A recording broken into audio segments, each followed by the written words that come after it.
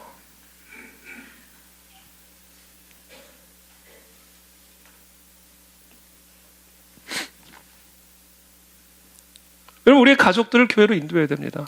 우리가 나가서 불특정 다수에게 복음을 전하는 것도 너무 중요하고 그것만큼 중요한 게, 아니 어쩌면 그것보다 더 중요한 게, 우리의 가족들을 어떻게 해서든지 교회로 끌고 들어와야 돼요. 어떻게 해서든지 말씀의 씨가 뿌려지는 곳에 앉혀놔야 돼요. 그래서 이게 실수로든 스쳐 지나가든 어떤 식으로든 영혼에 한번 이 말씀이 스쳐 지나가도록 해야 된단 말이에요. 말씀의 생명이 있기 때문에.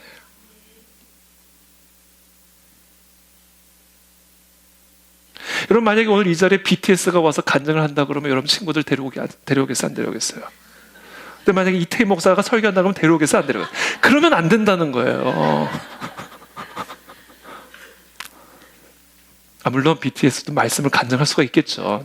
BTS를 제가 얘기하기는 또 BTS 아미에서 또 이거 난리치면 안 되는데. 예를 들어서 설명을 드리는 겁니다. 예를 들어서. 복음 전도의 방법론에 대해서 우리가 고민을 해보자는 거예요. 물론 어떻게 해서든지 끌어안치는 데는 도움이 될 수가 있어요. 그래서 제가 아까도 말씀드렸지만 우리의 모든 예배와 집회를 어떻게 해서든지 우리 불신자 가족들이, 동료들이, 친구들이, 친척들이 와서 앉게 할 수 있는 전도의 장이 되어야 된다. 주일 예배부터. 제가 생각하기에 하나님이 지금 우리를 보시는 것 같아요. 보고 계시는 것 같아요. 이제 우리 교회에 이제 제가 계속 도약기 외치고 있잖아요. 하나님, 우리가 얼마나 이 복음 전도, 특별히 우리 가족을 전도하기 위한 열정을 가지고 어떻게 해서든지 이 교회 안에 끌어들어오게 하는지를 하나님이 지금 보고 계시는 것 같아요. 그거를 보고 이 교회가 도약할지 아니면 그냥 그렇게 주저앉을지 결정하실 것 같아요.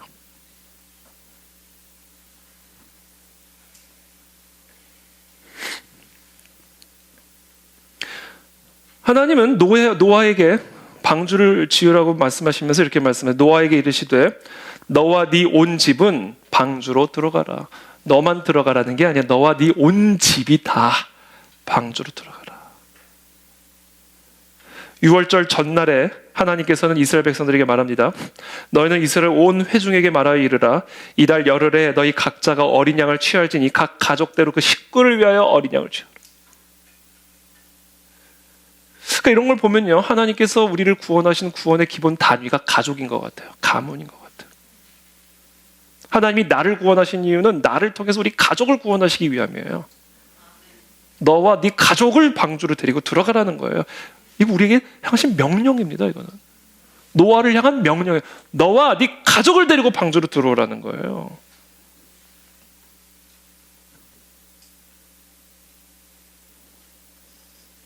하나님은 우리의 가족들, 고륙, 친척들을 구원하기를 원하십니다.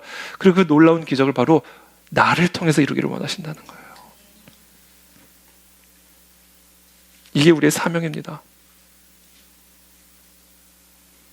여러분, 그래서 그것이 이루어질 때 민족 복음화가 이루어지는 것이고 세계 복음화가 일어나게 되는 거예요. 그래서 여러분들에게 나누고자 하는 5번째 요점은 이겁니다.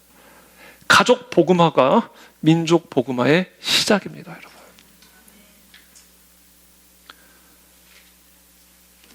여러분 생각해보세요. 우리들이요, 다 우리 가족들, 고륙들, 형제, 자매들을 교회로만 인도하면요, 이 나라는요 금방 복음화되는 거예요.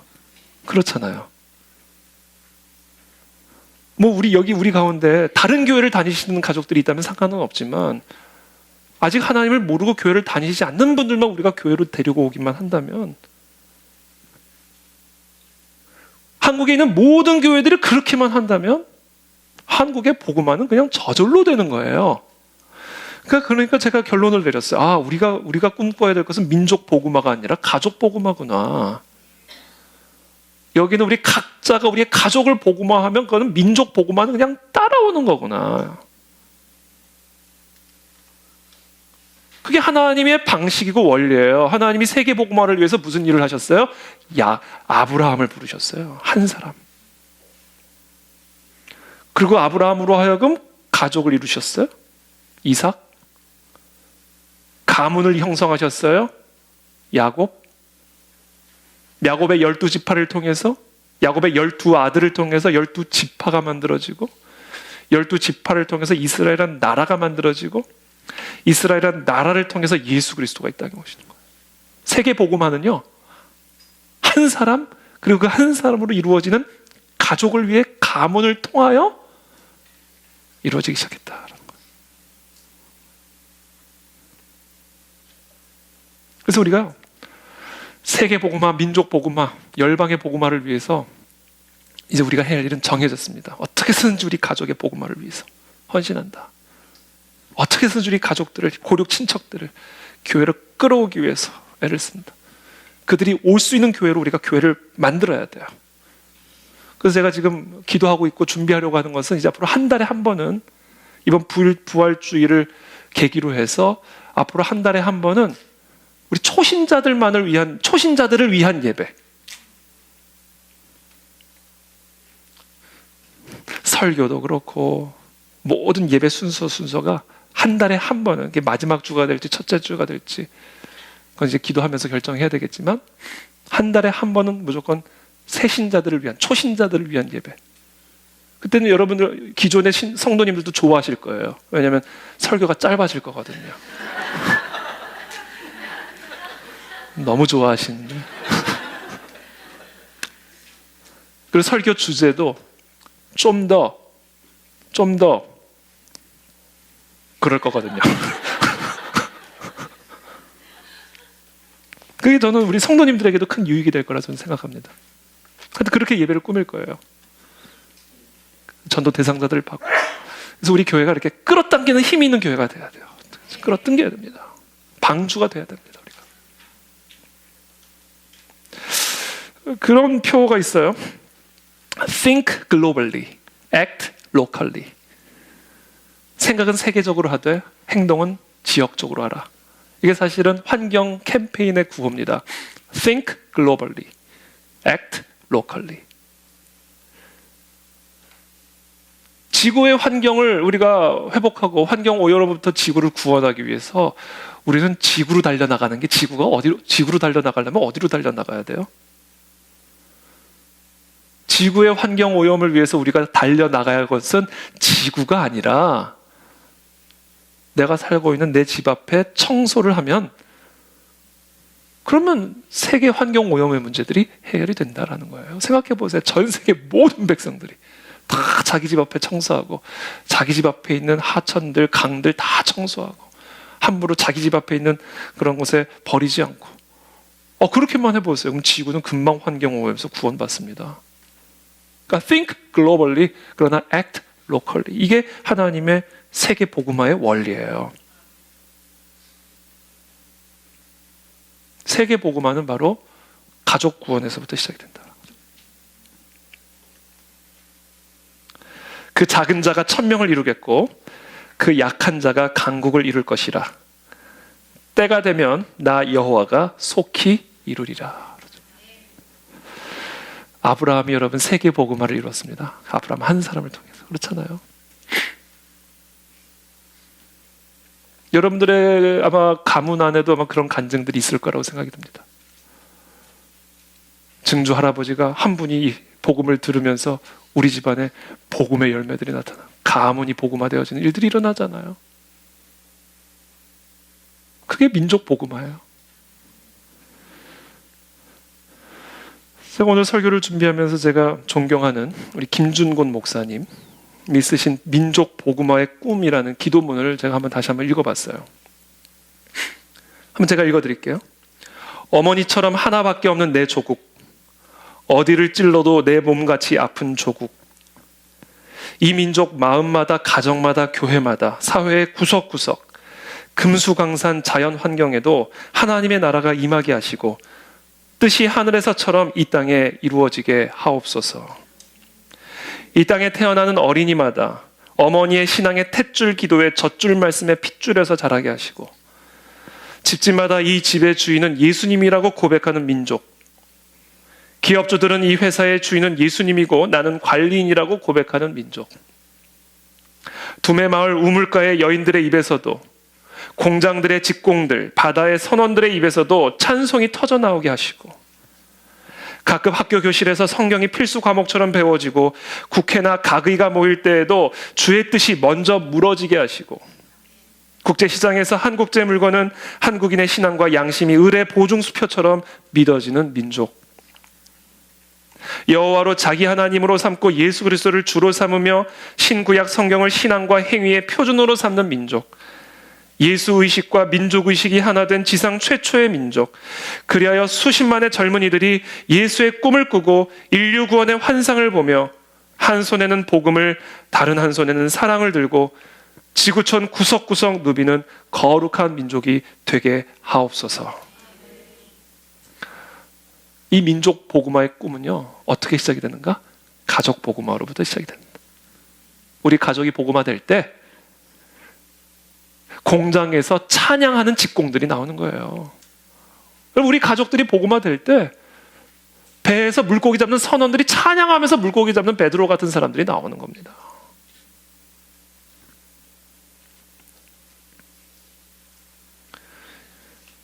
이런 민족 복음화의 꿈을 위해 헌신하는 우리 그리스도 그 안에 진리 교회와 우리 모든 성도들이 되기를 축복합니다.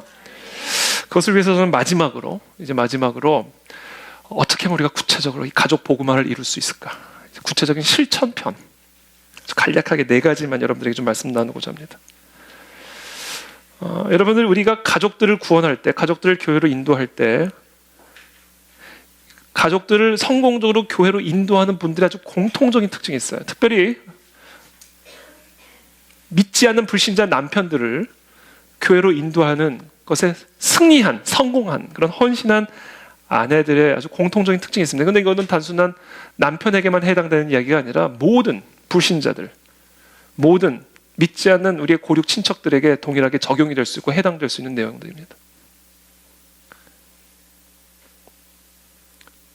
믿지 않는 남편을 또는 믿지 않는 가족을 예수 그리스도께로 인도하는 데 성공한 아내들 또는 그런 사람들의 가장 공통적인 특징은 그리스도께로 그들을 인도하기 위해서 할 일을 했고 하지 말아야 할 일을 안 했다라는 거예요. 여러분, 우리가 우리 가족들을 그리스도께로 인도하기 위해서 절대로 하지 말아야 될 게 있습니다. 그거를 알아야 돼요. 그리고 우리가 반드시 해야 될 게 있어요. 그거를 해야 됩니다. 그렇지 않고 그냥 막무가내로 교회로 나오라고 해서 나올 수 있는 게 아니고 엄청난 영적 전쟁이기 때문에 기도와 함께 뱀 같은 지혜가 필요합니다. 특별히 남편을 교회로 인도하는 데 성공한 헌신된 그리스도인들의 가장 공통적인 특징,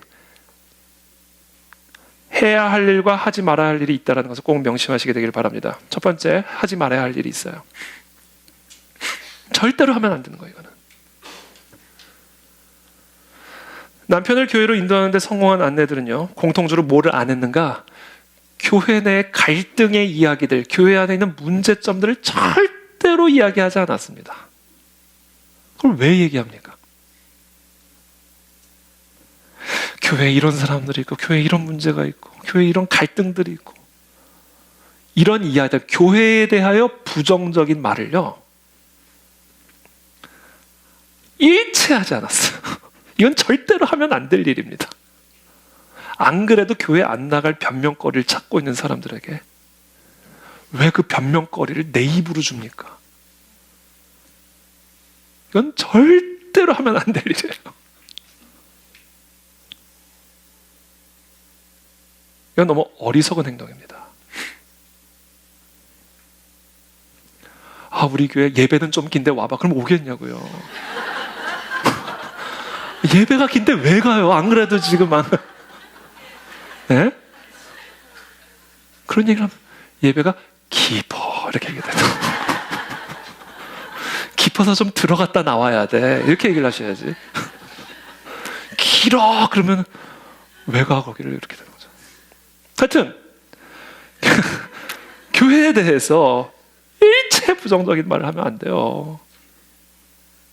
내가 말한 그것 때문에 변명거리가 돼서 안 옵니다. 두 번째,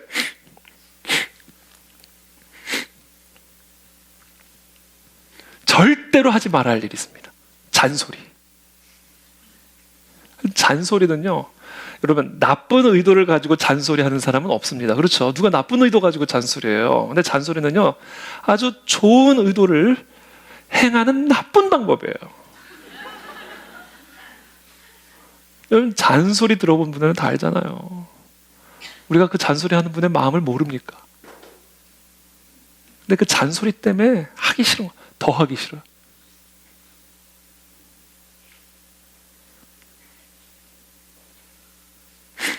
그래서 잔소리를 한 대신 우리가 뭘 해야 되냐면요, 칭찬해줘야 돼요. 장점을 높여줘야 돼요. 예수님을 안 믿어도 좋은 점 많죠. 성품도 좋을 수 있고 성실할 수도 있고. 당신은 다 좋은데 교회만 나오면 더 좋겠어 이런 식으로 말을 하는 게 아니라 그냥 좋은 걸로 얘기해. 좋은 걸로. 당신은 참 성실해. 하나님은 당신을 정말 크게 쓰실 거야. 당신이 교회만 나오면 하나님이 당신 사업도 더 축복하실 거고, 하나님이 당신의 교회 귀한 일꾼으로 세울 거야. 이렇게 성실한데, 이렇게 유능한데, 그렇게 해야지. 유능한데 당신 이렇게 살면 지옥 가. 그러면서 지옥을 상세하게 설명해 주는, 거긴 좀비 같은 인간들이 나타날 거고. 그럼 교회가 지옥 같죠. 교회를 왜 가요? 나 지옥 간다 이렇게 된다고요. 근데 지옥 가고 말지 이렇게 돼버려. 짜증이 나니까. 짜증을 유발시키면 안 돼요.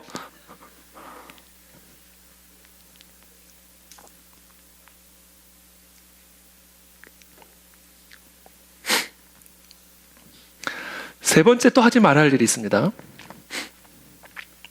교회 성도들에게 지금 불신자 가족들 또는 남편들을 위해서 기도 부탁을 할 때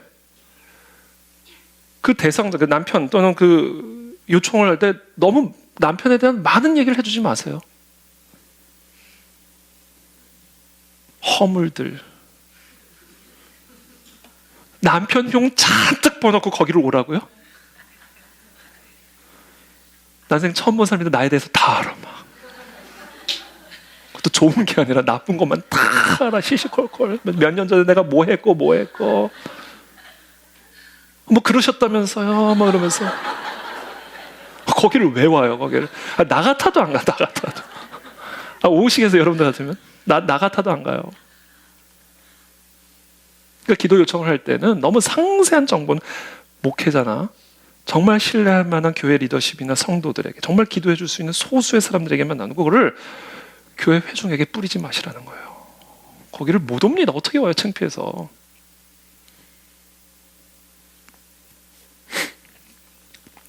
그래서 기도 요청을 할 땐 간략하게, 우리 예수님 믿지 않는 우리 형이, 또는 예수 믿지 않는 내 남편이, 또는 아내가, 또는 내 부모가 교회에 나올 수 있도록 기도해 주십시오. 간략하게. 그게 핵심이니까. 뭐 이런 문제가 있고 저런 습관이 있고 이거를 좀 위해서 그런 거는 나중에 하는 거고, 그런 불필요한 정보들을 미리 줘서 올 수 없는 곳을 만들지 말라는 거예요.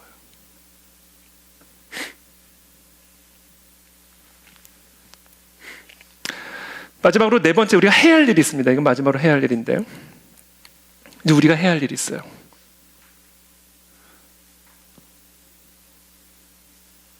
결정적인 도움이 되어주는 거예요. 이게 결정적인 순간에 하나님의 종이 되는 겁니다. 결정적인 순간에 우리의 가족을 위해서, 우리의 가문을 위해서 결정적인 도움을 주는 중보자가 되는 거예요. 하나님과 축복의 주관자와 그 하나님을 거역하고 하나님을 모르는 자 중간에 서서 하나님의 축복을 전달해 줄 수 있는 대언자 역할을 해야 됩니다. 그거를 통해서 저 사람이 믿는 하나님이 도대체 뭘까?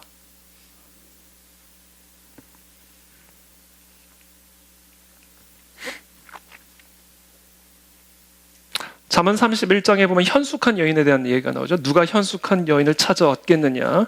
그의 값은 진주보다 더하니라. 현숙한 여인, 여기서 현숙한이라는 의미는요, 이제 에제르입니다. 에제르 네게드. 이 현숙한 여인의 의미. 현숙한 에제르. 이 에제르란 히브리어 단어는 우리가 잘 알다시피 돕는 배필을 의미하는 단어입니다. 창세기 2장 18절에 여호와 하나님이 이르시되 사람이 혼자 사는 것이 좋지 아니하니 내가 그를 위하여 돕는 배필을 지으리라. 여기서 말하는 돕는 배필이 에제르. 근데 에제르란 이 단어는요, 지금 여기서만 사람을 의미하는 단어로 쓰였죠. 구약 성경 다른 모든 곳에서는 다 하나님을 의미하는 단어입니다. 하나님의 능력으로 돕는 자, 이게 에제르예요. 결정적으로 도움이 필요할 때, 결정적인 위기 가운데 있을 때 하나님의 능력으로 도움을 줄 수 있는 자가 에제르예요. 그와 같은 돕는 배필이 우리가 돼야 된다는 거예요. 우리의 가족을 위하여. 그것을 보고 이야, 이 도움은 진짜 이거는 하나님의 도움이다. 이거는 진짜 하나님의 지혜다. 이건 진짜 하나님의 능력이다. 이건 진짜 하나님의 복이다. 복의 향기를 느끼게 해줘야 된다는 거예요. 내가 내 가정에 복의 향기가 되어줘야, 그래서 내 가족들이 그 복의 향기를 맡아야 그 향기의 근원을 추적해 나갈 거 아니에요. 그게 돼야 된다는 얘기예요. 그래서 이사야서 50장 4절에서 말합니다. 주 여호와께서 학자들의 혀를 내게 주사 나로 곤고한 자를 말로 어떻게 도와줄 줄을 알게 하시고 아침마다 깨우치시되 나의 귀를 깨우치사 학자들 같이 알아듣게 하시도다. 학자의 혀, 하나님의 지혜가 담긴 혀, 하나님의 능력이 담긴 혀, 이 혀로 곤고한 자를 어떻게 도와줄 줄을 알게 해 주시옵소서. 이거 어떻게 나온다고? 듣는 귀에서 나온다. 들음에서. 똑같은 얘기 계속합니다. 그리스도의 음성을 들을 때, 그때 내가 에제르가 될 수가 있습니다. 그때 내 안에 축복의 향기가 나오게 되는 거예요. 그걸 맡아야 돼요. 그래야 교회로 옵니다.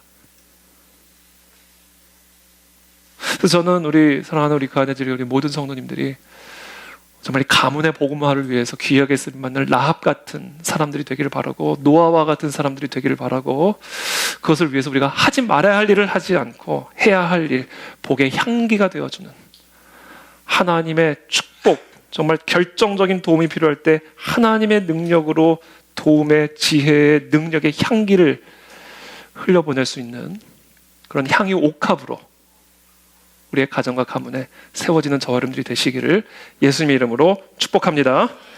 우리 함께 구호로 마치겠습니다. 제가 또 구호 하나 만들었어요.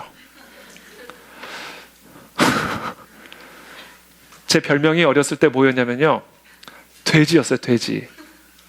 왜냐하면 살도 쪘지만 제가 나중에 물어보니까 복덩이다 그래가지고 저를 돼지라고 부르니까, 돼지가 복을 상징하는데 항상 돼지 우리 돼지 그래가지고 제가 너무 듣기 싫어서 우리 할머니가 항상 우리 돼지. 근데 그게 나중에 복덩이라고 그러는 거예요. 일단 복덩이 의미는 좋은데 여하튼 저는 지금 제한테 돼지의 자아상이 있습니다. 제가 하도 어렸을 때 제가 돼지 들어가지고 저도 모르게 제한테 돼지의 자아상이 있어요. 이게 별로 좋은 자아상은 아닌데 어쨌든 간에 그 의미가 뭐냐? 복덩이다. 복덩이. 여러분 스스로 항상 외치십시오. 복덩이가 될지어다. 복덩이가 됩시다. 시작. 복덩이가 됩시다. 복! 이렇게 하는 거예요. 다시 한번. 복덩이 아니라 복덩이가 됩시다. 복! 이걸로 끝내겠습니다. 시작. 복덩이가 됩시다. 복! 네, 감사합니다. 기도하겠습니다. 다 찬양.